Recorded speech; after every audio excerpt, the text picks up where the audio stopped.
Si miramos el horizonte de la vida, el mundo actual en que estamos viviendo, nos damos cuenta que hace más de 30 años el mundo vive una aparente paz, una tranquilidad. Los gobiernos y los políticos hacen una guerra. Siempre va a haber una guerra en este mundo. Pero no ese tipo de guerra quizás con armas y bombas nucleares y otras cosas, sino esa guerra entre potencias. Siempre se ha buscado creer que debemos tener más oro, más plata, más dinero, más ingresos, ser la mejor potencia y ser todo lo demás.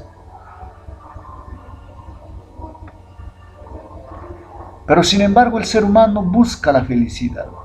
Todos tienen derecho a la felicidad, pero esa felicidad se ahuyenta muchas de las veces como un águila perseguida. Se ahuyenta bien lejos y no lo puedes encontrar. En la actualidad, hace más de 30 años, todos sabemos que hay países que se vienen armando y preparando para una guerra. Otros países también se preparan para la guerra. Hace más de 30 años que hay algunos países que se vienen preparando para ganarle la guerra a cualquier país, para ganarle la guerra a la pobreza. Y lo están haciendo con la arma más poderosa que es la educación. Otros políticos o estos políticos han comprendido que nada sacan discutiendo de armamentismo. Ellos se han puesto de acuerdo para que su pueblo progrese y desarrolle y han decidido invertir en el cerebro de su gente, dándoles cultura, educación y conocimientos, no embregándose en caprichos de ideologías,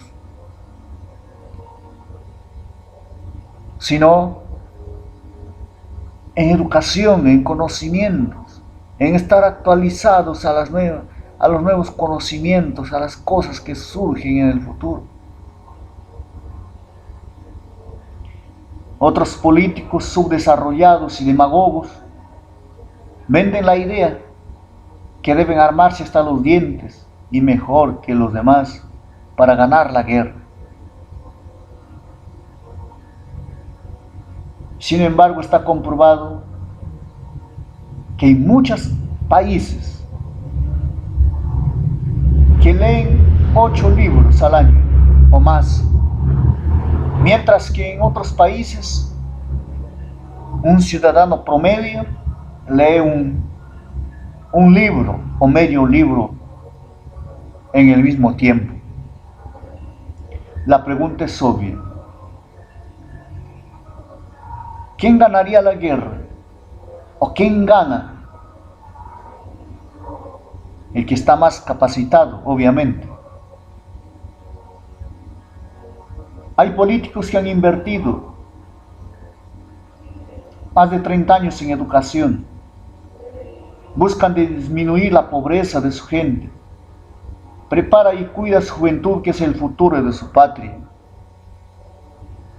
dando más oportunidades, dando espacios para que la juventud se prepare, para que la juventud encuentre un empleo que le favorezca, para que tengan mejores oportunidades de educación y de estudio, para que no se sientan embullidos en cosas de regalos, en televisión, en juergas, sino que realmente sientan el deseo de superar. Sus empresarios de estos países saben hacer negocios internacionales de igual a igual con grandes potencias del mundo, porque están capacitados, están preparados para ello. Y estos países han ido creciendo económicamente para beneficio de su gente y para envidia de otros países. Han frenado la corrupción en todas sus instituciones públicas y privadas, porque trabajan con honestidad y eficiencia. Entonces, si nosotros nos damos cuenta, nuestros enemigos de cada país, los enemigos modernos, quizás no son las armas modernas, nucleares, las bombas atómicas que tienen los otros países, aunque pueden ser las mejores. Nuestros verdaderos enemigos son nuestros gobernantes y políticos, que no invierten en educación, porque quizás no es políticamente rentable, porque no les beneficia a ellos. Tienen que convencer, o la población tiene que convencerse, que si se lee 15 minutos al día, solamente 15 minutos, en un año, se habrán leído 15 libros. De esa manera pueden ganarle a cualquier país, pueden superar y trascender en el tiempo. Otros políticos entienden que enseñar, que no deben dar regalos a la gente, que no deben mal acostumbrar al pueblo a recibir regalos sin oportunidades. Estos políticos entienden y están dispuestos a capacitar cada día más a la gente. Entienden que si logran convencer a todos sus pobladores, a todos sus ciudadanos y compatriotas, que el mayor enemigo se encuentra entre ellos, y estos políticos han enfrentado todo, habrán ganado la primera gran batalla contra la ignorancia, la pobreza, el hambre y probablemente hasta la miseria. En esta guerra que tenemos todos en el mundo entre políticos, estudiantes, profesionales, empresarios, comerciales, vendedores, ambulantes, trabajadores en general y todos, tiene que cambiar en la actitud. Tenemos que aprender a definir parámetros realmente establecidos. Tenemos que definir bien qué es corrupción.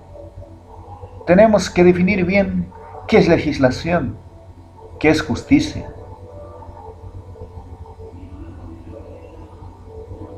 China, por ejemplo, o India, dos países que hace 30 años eran subdesarrollados y pobres, hoy en día son como las magníficas potencias económicas del mundo. El caso India es más espectacular, porque su crecimiento se inició con pequeños ajustes, con pequeñas reformas por allá por los años 1991. A principios de esa época, exportaba solo 17.000 millones de dólares. Ahora exporta 44.000 millones en solo 11 años.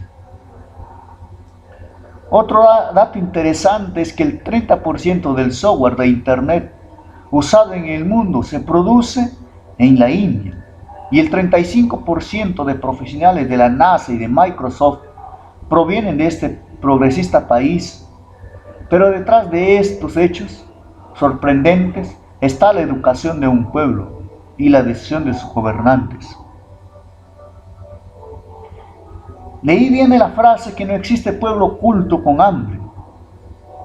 Qué hermoso fuera que los niños de nuestra patria, de cada país,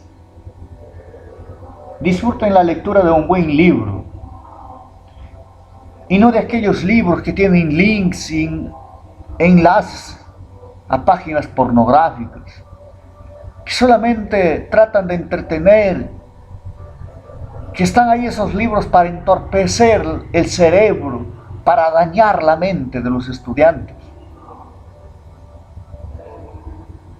La habilidad que abriría un sinfín de oportunidades y que sería fundamental para su éxito escolar es que haya buenos libros, buena formación. Se ha demostrado que a saber leer bien y disfrutar de la lectura son los principales factores para que el niño sobresalga en los estudios, ya que los niños son buenos lectores, también son buenos estudiantes, porque obtienen mejores calificaciones en pruebas y en todas las materias, incluso en matemáticas y ciencias. De ahí que también, como pobladores de a pie, como personas, como patriotas, como ciudadanos, tenemos que saber elegir nuestros políticos, tenemos que saber elegir nuestros gobernantes. Concluyendo, depende del gobernante que elijamos. Depende de nosotros la cultura que promovamos.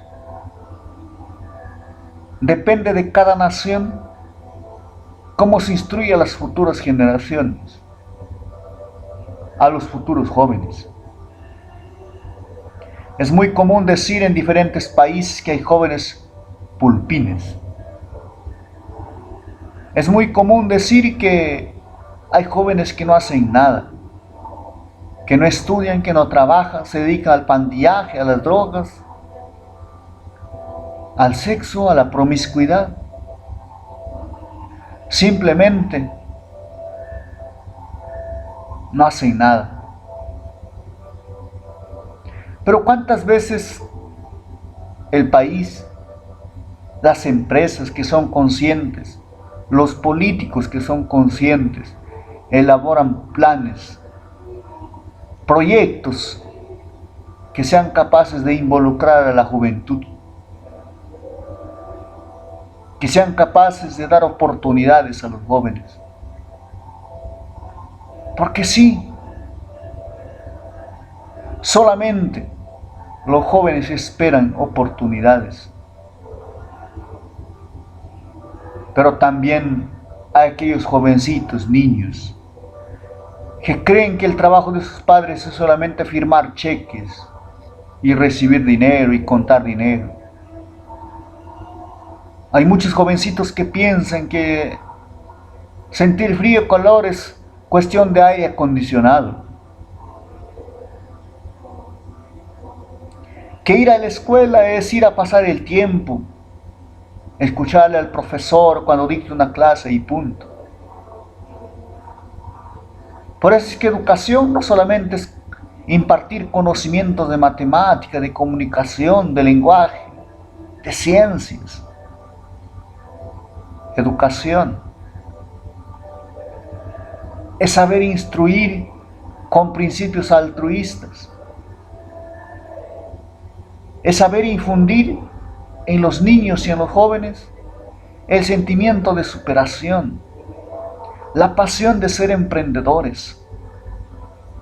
Se sabe que el 90%, por no decir más, de personas que estudian,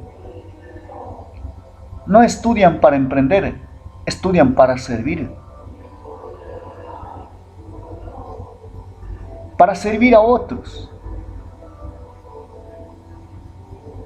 Y de ahí viene que las pequeñas y medianas empresas solamente son servicios de otras empresas. Muchos nos hacen creer que solamente con técnicos de mando medio se puede alcanzar grandes cosas. Sin embargo, también los profesionales también son importantes, también tienen su lugar en el desarrollo. Yo no soy político, porque en política tienes que ser perfecto. Yo no soy político porque ser político en Latinoamérica es ser corrupto. Y no es que la política te haga corrupto, sino desde el momento que entras a ser político, tienes la etiqueta del pueblo, la etiqueta de la corrupción, la etiqueta del demagogo, de la estafa, de la fraudulencia.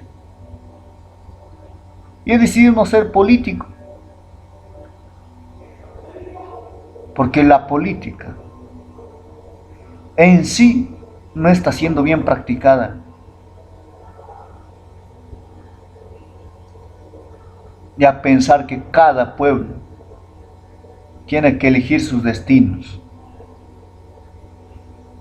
y ser congruente y respaldar a aquellas personas que les puso al frente, elegir sus destinos y después no estar lamentando. Esto es todo por ahora.